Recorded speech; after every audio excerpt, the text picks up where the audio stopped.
Well, hello everybody and welcome back to the channel. Thank you for coming and joining me for this video. We have left Indonesia and we have traveled over to Malaysia, and we're currently in the city of Kuala Lumpur, which is the capital and largest city here in Malaysia.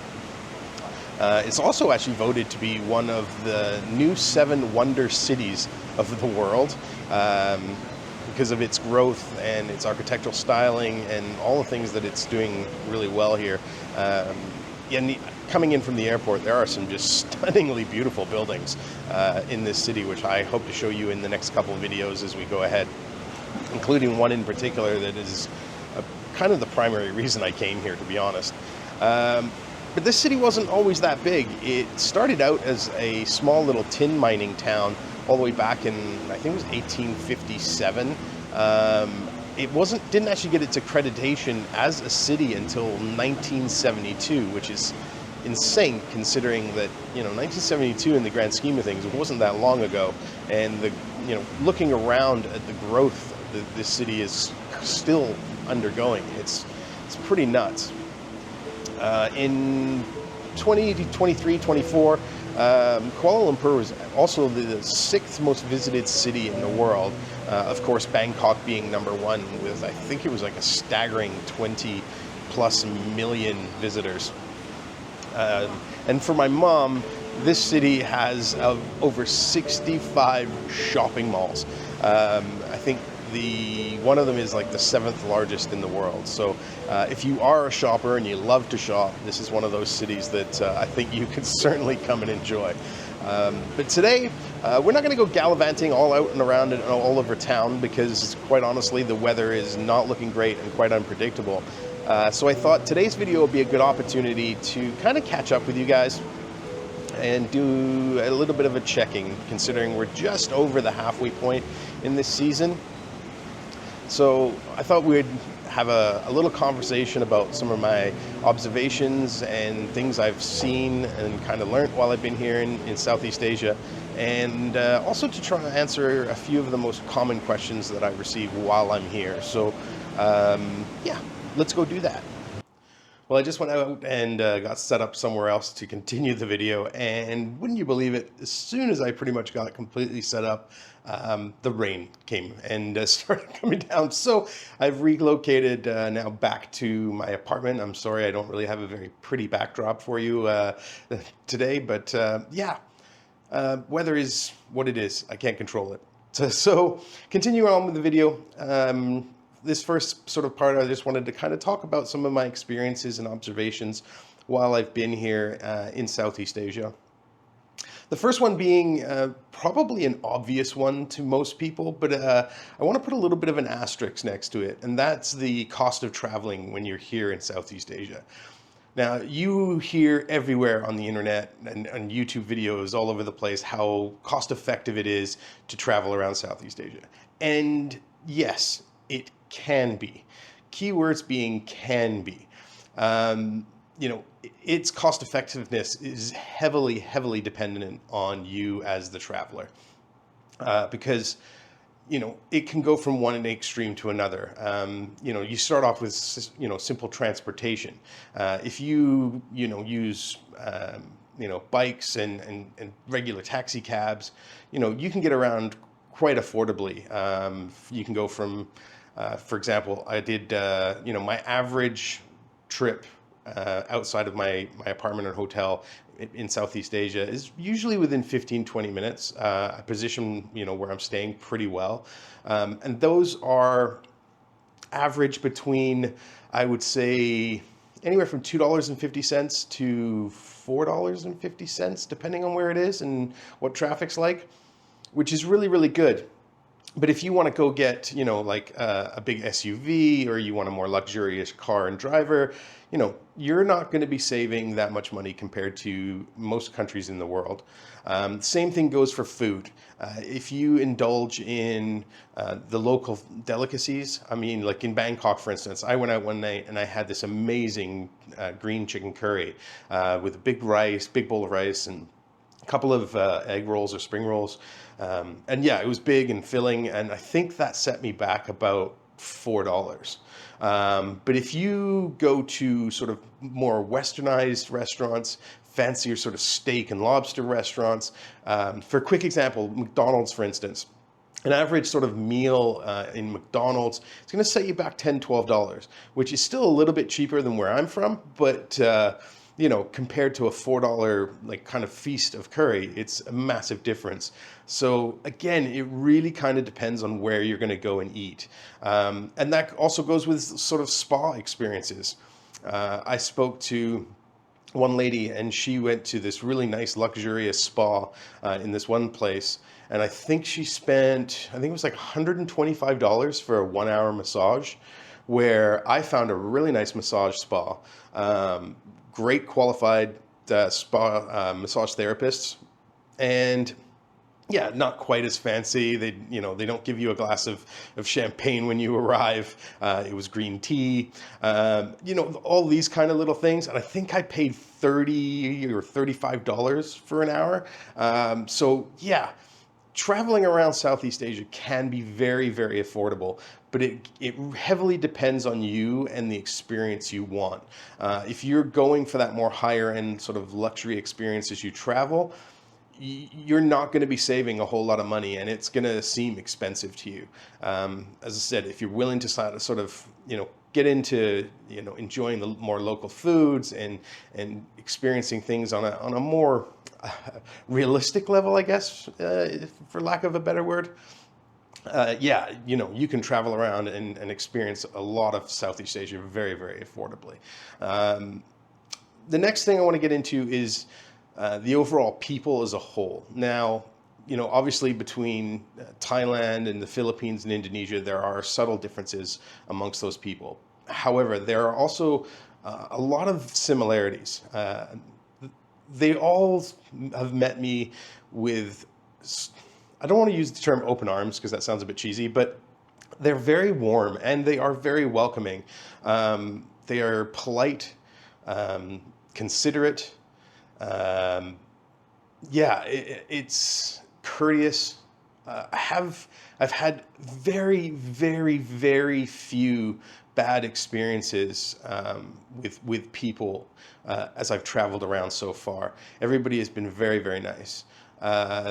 However, on the other side of the coin is the only times that I have run into sort of really rude, arrogant, disrespectful in some cases,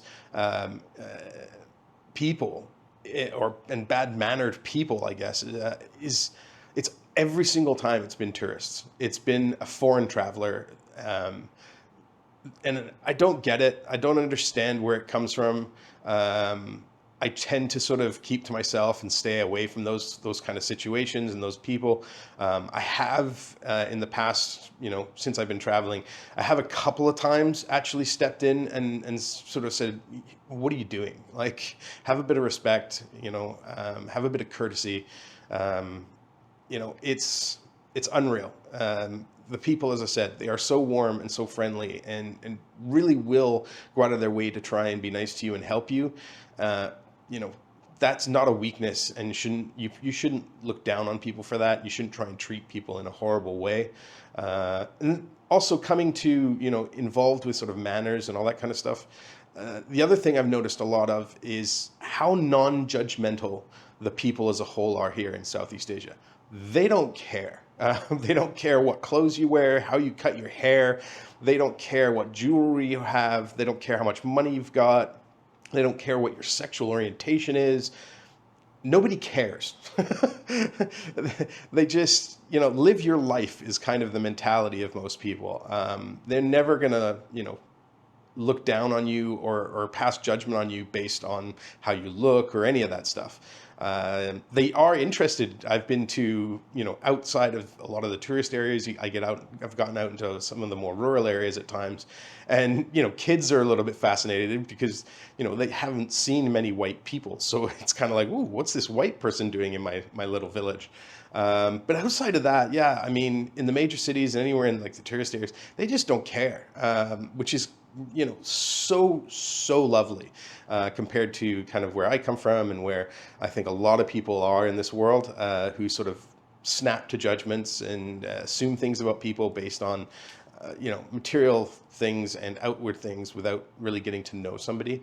And I think here in Southeast Asia, they are much more interested in getting to know the person before passing any kind of judgments on them, which is, yeah, it's lovely.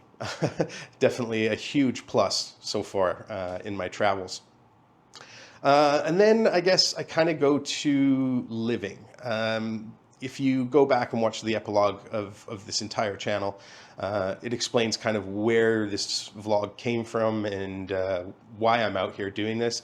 And it's because I'm kind of looking for places that I may look at, spending a lot more time at, or even moving to on a full-time basis. I don't know yet.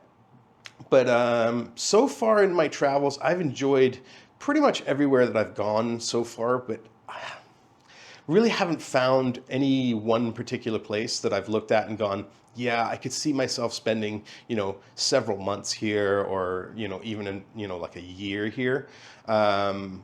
One thing I have noticed is a couple of things that I could not deal with. And that's when you get really down into the southern parts of Southeast Asia, especially like when I was in Bali and Indonesia. And now that I'm here in Malaysia, it's not quite as bad, but is the humidity.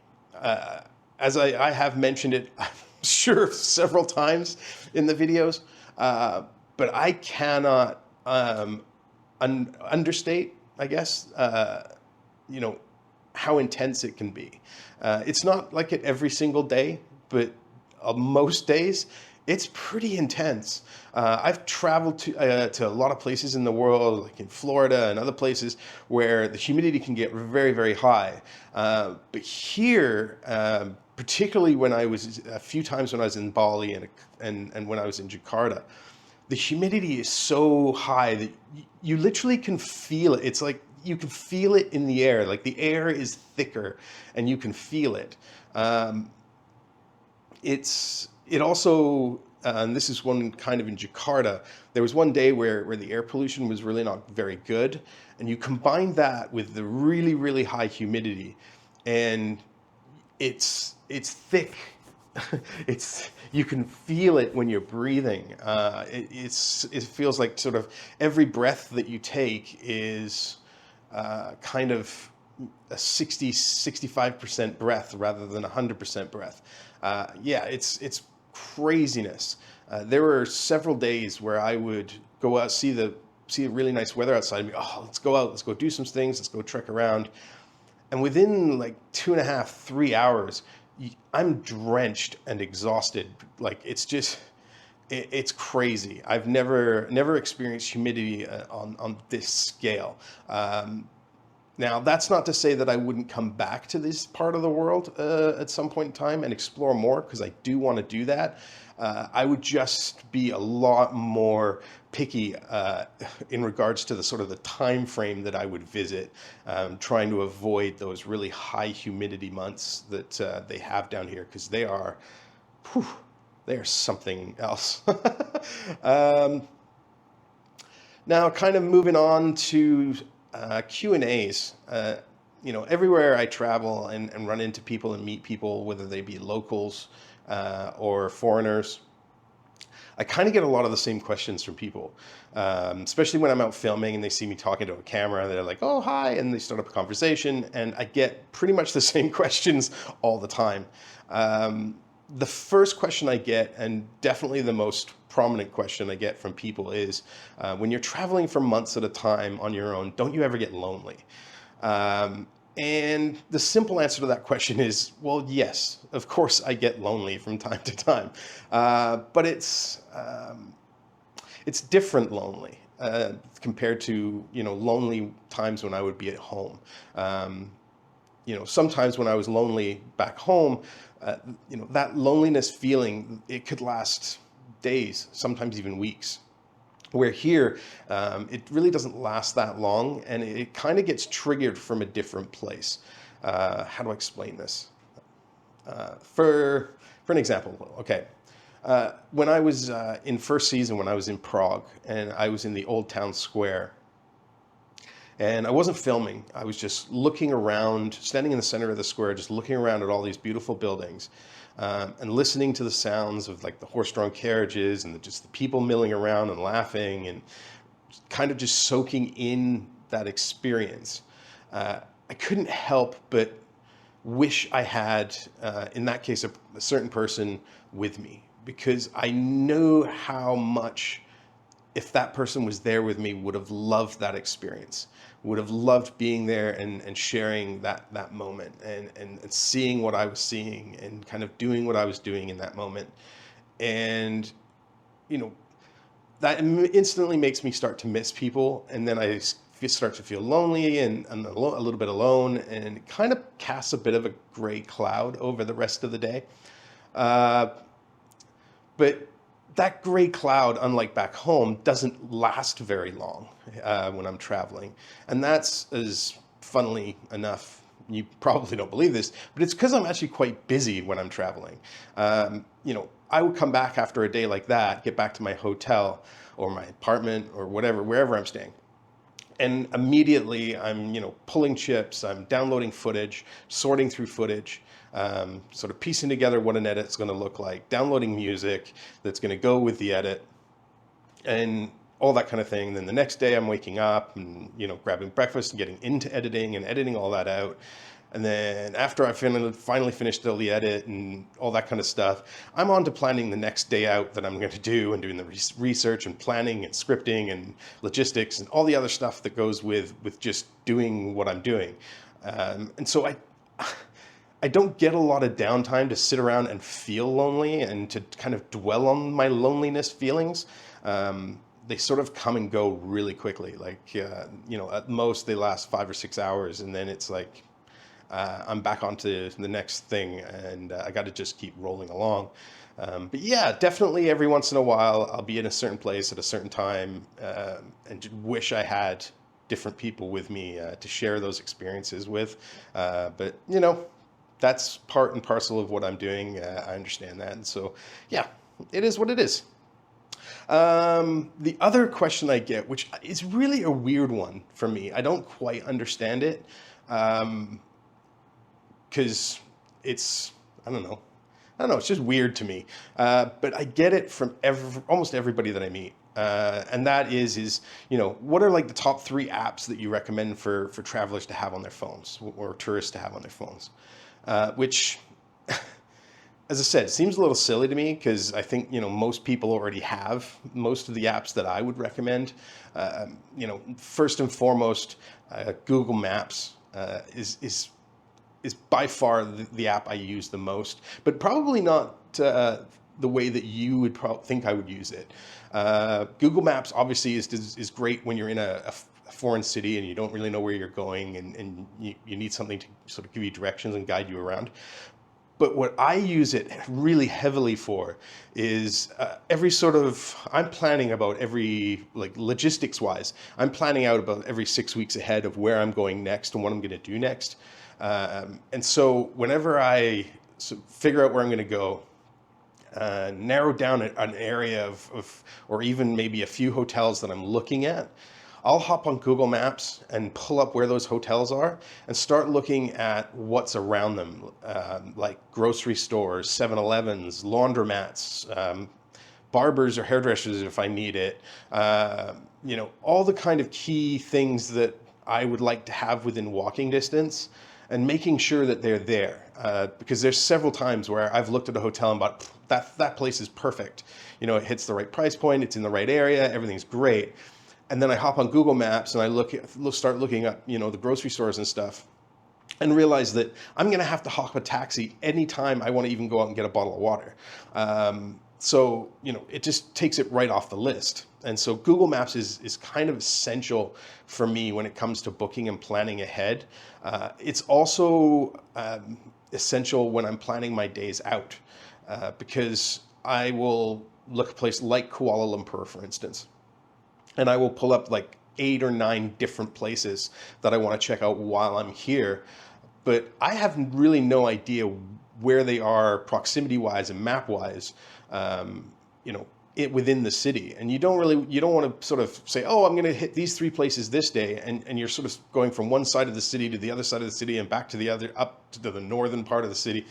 So when you can pull all that stuff up on Google Maps, you can kind of sort of group things together a lot easier and go, okay, I'll do this on that day because those are all relatively close together. I can do this on that day because those are all relatively close together, and kind of I can plan my trips out a little bit better that way. So yeah, Google Maps is definitely the app I open and use the most by far. I guess sticking with the Google family, the next one I use not nearly as often, but is very handy, and that's Google Translate. Now, the majority of places you're going to travel to in the world, for the most part, I would say, you're going to be in areas where people are fairly familiar with having tourists around, and you'll probably be able to get by in most places. If the person you're dealing with doesn't speak any English, there's probably somebody, very close by that can understand enough to get you by. But in the situations where you can't, Google Translate can really help out there. But again, that's really not what I use Google Translate for. Google Translate is really, really useful for me, particularly when I'm in like grocery stores, because if you're like me, I like to read the labels. I kind of like to know what's in the stuff that I'm eating and drinking. And when you're in a country with foreign labels with foreign language on them, it really helps to be able, when you have Google Translate, that you can kind of dial in and be like, okay, how much sugar's in this? How much carbs are in this? How much fat's in this? It's also, I mean, I've been in countries where I've picked stuff up thinking it's milk, and I've bought it back and it's like this weird sour concoction of milk, and no idea. And so, yeah, Google Translate really is, for me, it's more in those situations where it's helpful, when I'm trying to read a label, trying to find something else, rather than actually trying to communicate with people, because I've found so far that one way or another, I kind of find a way to communicate with people, and it's kind of fun to, try and communicate with people, as well as trying to learn a few words of the foreign language as well. So, yeah, Google Translate, really good app. Very helpful for those kind of things. And the last one, which this is kind of somewhat heavy for Southeast Asia, that is been, again, I think I use it at least every other day, and that is the Grab app. Now, if you're not familiar with Grab, Grab is kind of like Uber or any other sort of ride sharing or ride hailing app, but it is, I think everywhere I've been so far in Southeast Asia, you can use Grab. It's a little bit cheaper than like your average taxi, but it's like the other apps. It's a very simple app to use. It saves you a lot of hassles. You can make sure you can set the exact place where you want to get picked up, exact place where you want to get dropped off, so there's no miscommunication. The other thing that I really like is that you know up front what the fare is going to be, and so you don't run into that situation where you hop into a taxi and then the taxi driver goes, "Where do you want to go?" "Oh, it's here." And he goes, "Oh, I know a shortcut," which isn't a shortcut. It's only going to cost you more money. You avoid all that. You avoid any kind of language barriers or issues. I love it when a Grab driver, can speak pretty good English and we can have a conversation. But if you're in a situation where you just want quiet and don't want to, you can just click a button and it lets the driver know that you don't want any noise in the ride. It's been a lifesaver for me several times, where I've been out walking around, and especially in the last little while, and then all of a sudden all of a sudden the gray clouds just close in really rapidly, and the skies open up, and it's you're in the middle of nowhere, and I can just pull that app out on my phone and order a Grab, and within, on average, 5-10 minutes, there's a car there to take me back to my hotel. So. Definitely get the Grab app if you're coming here to Southeast Asia. The other ride-hailing app they have pretty much everywhere is Bolt. Now, what I will say is Bolt is a little bit more expensive to use. Their cars are a little bit more expensive, but when it gets very, very rainy in towns, like when the sky opens up and it really starts chucking it down with rain, Grab gets busy fast. And so sometimes it pays to switch over to the Bolt app, pay a little bit more, but instead of waiting 20-25 minutes for a car, you're going to wait 5-10 minutes. So I kind of have both on my phone, but 98% of the time I'm using Grab. It's definitely the most useful.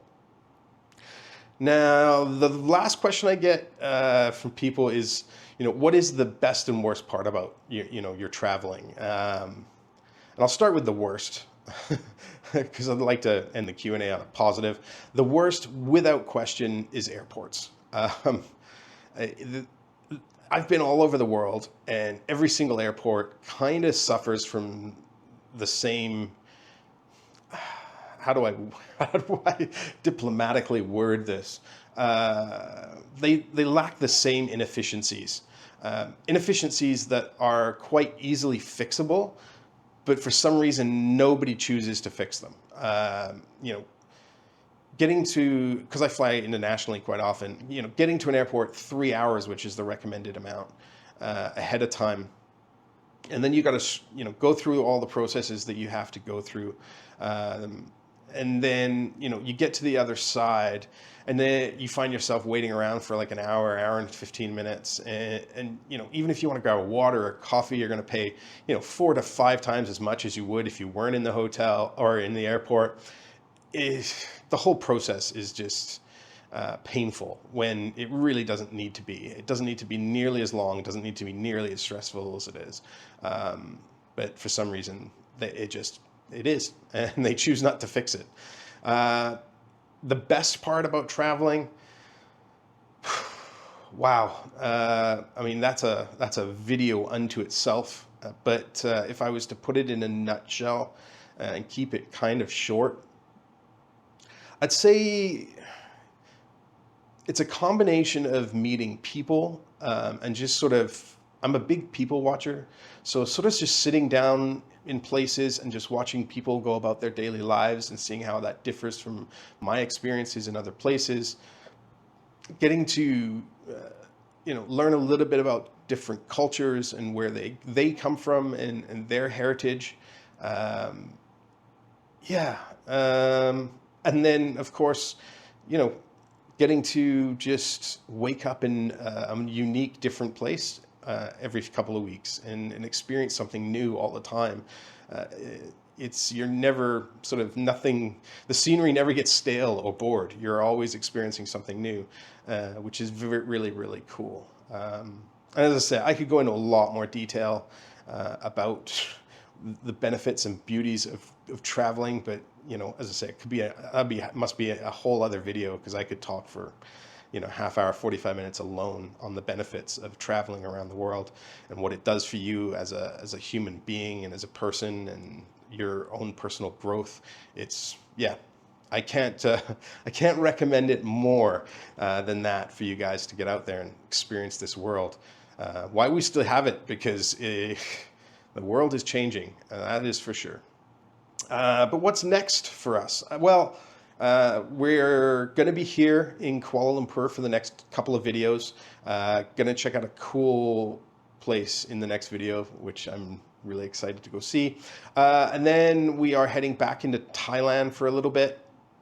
And then we're going to go off to somewhere else.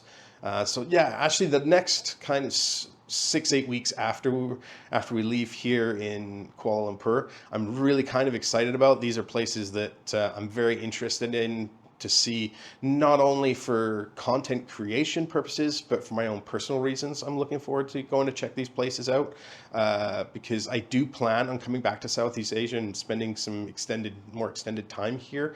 And all these next places that I'm going to go see after we leave Kuala Lumpur are potential places that I could consider spending more time at. So kind of a lot to think about. Not sure what the videos are going to be like coming out of those places, because as I said, there are a lot of things I want to look into for my personal self regarding cost of living, cost of rents in places, cell phone services, all the kind of boring stuff that you're probably not interested in, but I'm going to want to kind of take a look at and get to know in each of these places. But So yeah, that's kind of what's next for us. Sorry, this is a very just talky video this week, but as I said, we are at the midway point of this season, and I wanted to just kind of check in and say hi. And yeah, thank you for watching. Hope you enjoyed it, and I'll see you guys in the next video. Do you miss me at all? Do you think about the things we used to do? No, you couldn't stand